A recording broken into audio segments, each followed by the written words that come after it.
জুলাই গণ অভ্যুত্থানের সময়ে হত্যাকাণ্ড নিয়ে যার কোনো অনুশোচনা নাই, তার কোনো চিহ্নের ঠাঁই এ বাংলায় নাই। ছাত্র জনতার ক্ষোভের আগুনে তাই পোড়ানো হলো ধানমন্ডি ৩২ নম্বরের শেখ মুজিবুর রহমানের বাড়ি।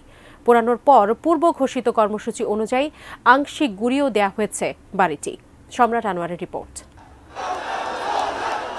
গণ অভ্যুত্থানে পালিয়ে যাওয়ার ৬ মাসের মাথায় পতিত স্বৈরাচার শেখ হাসিনা ভারতে বসে বক্তব্য দেওয়ার পাল্টা কর্মসূচি ছাত্র জনতার ব্যানারে। বুলডোজারে গুড়িয়ে দেওয়ার ঘোষণা ধানমন্ডি ৩২ নম্বরের বাড়ি। সে অনুযায়ী বুধবার রাত ৮টার আগ থেকেই ধানমন্ডি ৩২ নম্বর এলাকায় অবস্থান নিতে শুরু করে ছাত্র জনতা।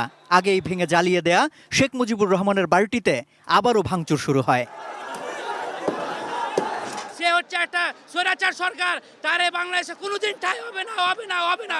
এটা ওদেরকে একটা মেসেজ যে এইভাবে স্বৈরাচারের প্রত্যেকটা দোষরকে আমরা ধুলার সাথে মিশিয়ে দিব। রাজনীতিতে প্রকাশ্যে আসতে চেষ্টা করে, তাহলে বাংলাদেশের এইভাবেই ছাত্র জনতা, বাংলাদেশের প্রত্যেকটি মানুষ এই ফ্যাসিবাদের বিরুদ্ধে রুখে দাঁড়াবে। ব্রেকফাস্ট, টিফিন কিংবা স্ন্যাক টাইমে মজাদার আয়োজন মানে অল টাইম ব্রেড। আমাদের যে একটা একতা, আমাদের যে একটা ইউনিটি, এটা যদি কেউ মনে করে থাকে যে ভেঙে দিবে, না, এটা পারবে না। শেখ হাসিনার ভাষণ শুরু হলে ক্ষোভের মাত্রা বাড়ে উপস্থিত জনতার। বাড়ি ভাঙচুরের পাশাপাশি আগুন দেয়া হয়। আগুনের মাত্রা ক্রমেই বাড়ে। উত্তেজিত ছাত্র জনতা স্লোগানে স্লোগানে ক্ষোভ ছড়ায়।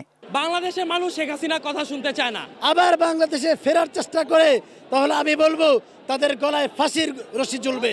ভবিষ্যতে যেই আসুক, বিএনপি আসুক, জামাত আসুক, ছাত্ররা আসুক, যেই আসুক, কেউ যেন স্বৈরাচার না হয়ে উঠতে পারে।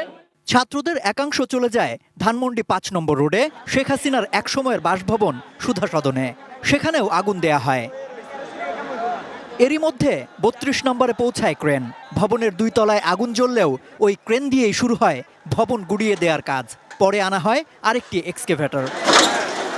উল্লসিত ছাত্র জনতা নতুন উদ্যমে ভবন ভাঙা শুরু করে। একই সাথে তারা স্পষ্ট করে বাংলার মাটিতে কোনো স্বৈরাচারের ঠাঁই হবে না। ভবিষ্যতে যারা ক্ষমতায় আসবেন ৫ই আগস্টের ঘটনাগুলোকে তাদের উদাহরণ হিসেবে নিতে হবে।